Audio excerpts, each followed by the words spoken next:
This video is an introduction to blogs and blogging.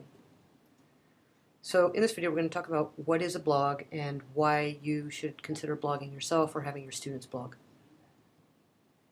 So a blog is just a short form of weblog, and it's just a website where you make entries on a regular basis. And that's important because if you don't ever update your blog, you're going to have trouble getting people to actually read it because of how rarely there's anything new on it. Entries are normally displayed in reverse order so that the newest is at the top and the older posts are listed below it. So it's usually set up pretty easily on a system that you don't really need to know how to code anything in HTML or anything like that to do the basic things with it. It is different from a normal website, one, because of how easy it is to work with, how current you keep it. Most websites are relatively static depending on the type of site they are. New sites update more frequently, but many websites rarely update.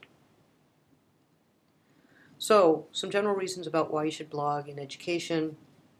As a teaching and learning tool, it's a way to help increase student engagement with learning the content. So if your students write about something, they're more likely to really engage with the content as opposed to simply reading about it or hearing it from you. And if they're writing in the public, that also there's evidence to show that they're more likely to pay more attention to the quality of the work because they know other people are reading it besides just the instructor. It provides a chance for some active learning because they can put in their personal reflections about what they're learning or what they're writing about. It gives them a chance for some peer-to-peer learning because they can read each other's blogs, they can comment on them and share what resources they may be sharing on their blog. It's really, again, quite easy to work with, so it's very easy for people to add new information. It automatically will put it listed by date, and you can slip it into categories as well. It can be used for a personal diary on whether it's for education or not, just to get students writing. So some ways specifically for students to be using is a good place for a personal learning space. They can post about what they're learning in class, their views on it, some of the resources that they've come across as part of that. Again, collaborative for sharing content or information. So if they find some useful information or some useful resources that they can link to or a video that they can embed, this is a great way of sharing the information that they've come across. They can use this as an e-portfolio as a place where they can include artifacts of things that they've been working on or things they've learned and include some reflection on that. And it really gives them a chance to demonstrate that they understand what they're studying. They can use it as a way of curating some content so they can collect whatever they find online, and they can use it as a way of sharing it, not only with others, but as a great place for it to be stored for themselves. What other ways do you think your students could use it? That's something that you should really give some thought to. But also, these are some ways instructors can use blogs. So you can use it to replace your standard class website. You can use it to link to items that relate to your course, so a place where you can include links or videos or other things that you want to share with them from the web. You could use it to provide teaching tips to other instructors. So if you've been doing something that's really been working well for you or hasn't been working well and you want to warn other instructors about it, this is a great place for you to post about that and reflect on it and give some feedback for others so that they know what you have or haven't had success with. And it's also a great place because people can give you feedback as well about, so something didn't work, well, maybe they've done something a little bit different and this did work for them. It's a good way to organize some class discussion and summaries of readings for your students. So this is what we covered this week, this is what we were talking about. Now you can see the summary. And it's a good place for you to reflect on your own teaching experience on, again, what's worked or what didn't, but also where do you want to go with this and what things you've read, maybe what conferences you've attended or professional development you've done, and you can share that information with others. So, again, blogs are run on specialized software, which makes it easier to work with. You don't need to know how to code. RSS, which is real simple syndication, makes it easy for readers to know when you've updated your blog. So instead of them having to come to your site and check to see if it was updated, they'll get something to their RSS reader saying that there's new content. think of it as, instead of having to go to a bookstore to see if there's a new issue of a magazine, you have a subscription that comes to you. You can put posts in and put them into categories so it's easy for people to go and see the stuff that they're interested in on a particular topic that you blog about. It gives you a permalink to specific blog posts, which makes it really easy for you to share. And each post has that, which is great for sharing or bookmarking. Now, these are 10 tips from Dan Fromer, who gave me permission to use these, and they're steps to better blogging. So you want to pay attention to accuracy. If you're going to put something on your blog as fact, make sure that it is true. You want to write about the kind of things that you'd actually want to read about, because that's going to make you more interested in actually writing for your blog. It's okay to be skeptical about other information you find online before you share it. When you put it on your blog, go ahead and give your thoughts on it, and don't just say, well, I read it from so-and-so, so it must be true. If you are sharing information that you are picked up from somebody else's blog or from somebody else, whether it was on or offline, you want to make sure that you attribute it to them. So think of it as, if you use a journal article in something you're writing, you include the citation information. It's the same thing. It doesn't have to be that detailed. If it's from somebody else's blog, or they have a Twitter account or something, you can link to them, or they have a website. You can link as part of the attribution. Think about context when you're writing as well, because the person reading your post may not have the same background information that you do, so you may need to provide that context.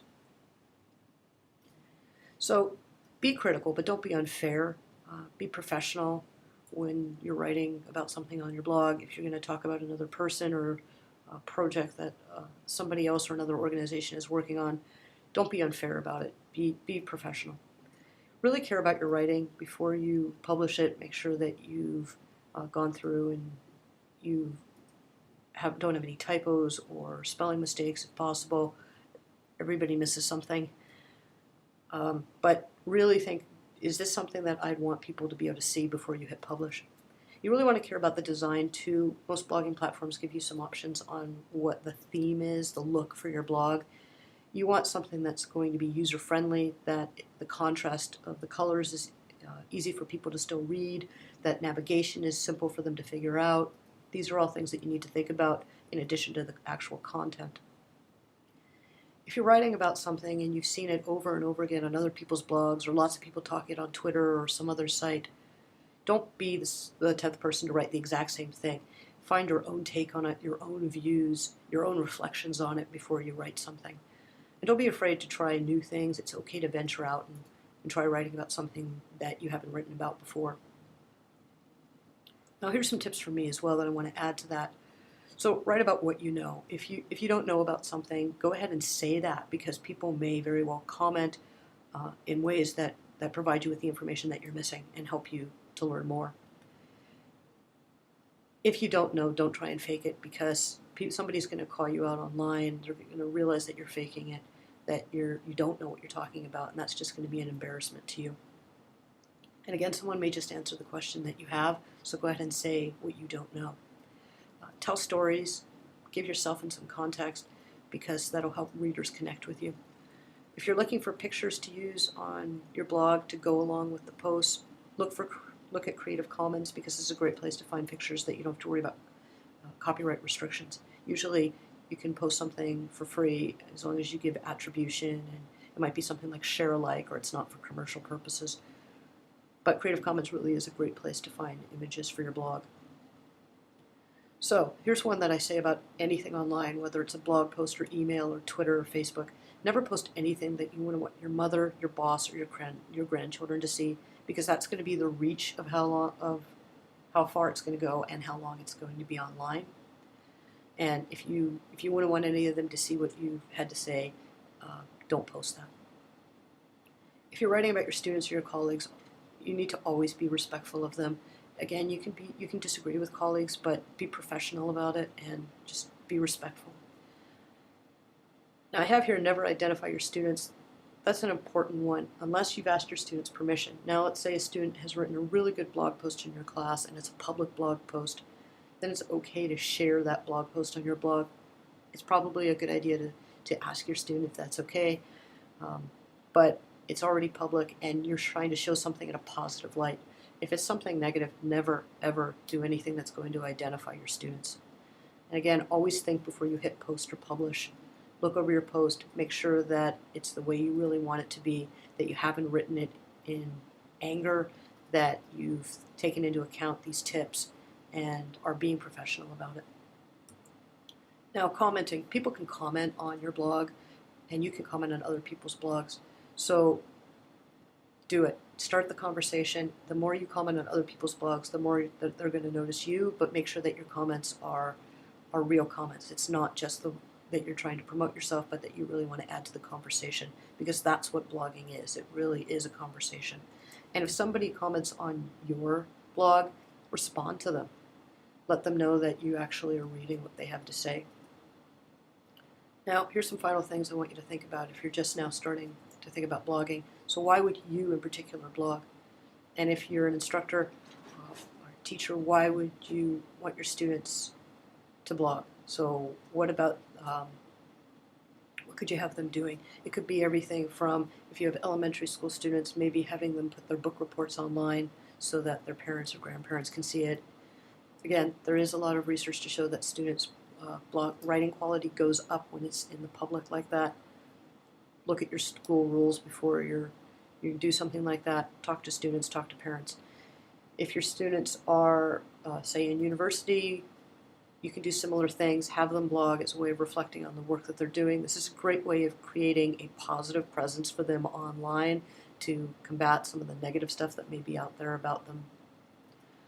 So think about what you want your blog to look like. So again, make sure that the navigation is easy to work with, that there's good contrast, it's very easy to read. Think about, if you're going to start blogging, what would you start with? What would your first post be about? But also, what would it look like ongoing? What would your post be about then? And that's about it. I think blogging is a great way of sharing information and reflecting on what you're working on, whether it's personal or professional. So now you know how to get started.